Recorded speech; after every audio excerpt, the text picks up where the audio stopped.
നമസ്കാരം. നടൻ ബാലയുടെ ആരോപണങ്ങൾക്ക് മറുപടി നൽകി ഗായിക അമൃത സുരേഷ്. മകളെ കാണിക്കാതെ പിടിച്ചു വച്ചിരിക്കുകയാണെന്നും തനിക്കെതിരെ വ്യാജ പോസ്കോ കേസ് നൽകിയെന്നുമുള്ള ബാലയുടെ ആരോപണങ്ങളോടാണ് അമൃത സുരേഷ് അഭിഭാഷകരോടൊപ്പം വീഡിയോയിലൂടെ മറുപടി നൽകിയത്. വിവാഹമോചനത്തിന്റെ സമയത്ത് സമ്മതിച്ചിരുന്ന നിബന്ധനകളെല്ലാം ലംഘിച്ചെന്നും അമൃത വീഡിയോയിലൂടെ പറഞ്ഞു. രണ്ടുപേരും പരസ്പരം ധാരണയോടെയാണ് വിവാഹമോചനം നടത്തിയത്. യാതൊരു രീതിയിലും അങ്ങോട്ടും ഇങ്ങോട്ടും തേജോവധം ചെയ്യുന്നതായി ഒന്നും ചെയ്യില്ലെന്നായിരുന്നു കരാർ.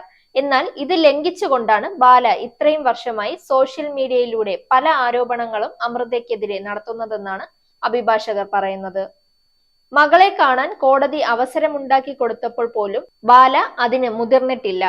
മകളെ കാണണമെന്ന് സമൂഹത്തിന് മുൻപിൽ പറയുന്നതല്ലാതെ ഇതുവരെ മകളെ കാണാൻ മുൻകൈ എടുത്തിട്ടില്ലെന്നും ആവശ്യം ഉന്നയിക്കുക പോലും ചെയ്തിട്ടില്ലെന്നും അമൃത പറഞ്ഞു.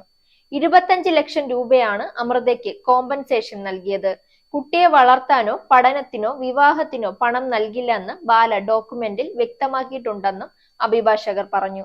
കുട്ടിയുടെ ഒരേ ഒരു രക്ഷിതാവായി അമൃതയെ നിയമിക്കുന്നതിൽ യാതൊരു എതിർപ്പുമില്ലെന്ന് ബാല സത്യവാങ്മൂലം നൽകിയിട്ടുണ്ട്. ഇനിയും കരാറിൽ പറയുന്നവ ലംഘിക്കാൻ ബാല മുതിർന്നാൽ നിയമ നടപടിയുമായി മുന്നോട്ടു പോകാൻ അഭിഭാഷകർക്ക് അധികാരമുണ്ടെന്നും അമൃത വ്യക്തമാക്കി. Zag news, Thiruvananthapuram. നേരിന്റെ വാർത്തകൾ നിങ്ങളുടെ വിരൽത്തുമ്പിലെത്താനായി സാഗ് ന്യൂസ് ചാനൽ സബ്സ്ക്രൈബ് ചെയ്തും ഷെയർ ചെയ്തും ഒരു ശരിയായ മാധ്യമ നിലപാടിനൊപ്പം നിൽക്കാൻ ഞങ്ങൾ നിങ്ങളെ ക്ഷണിക്കുന്നു.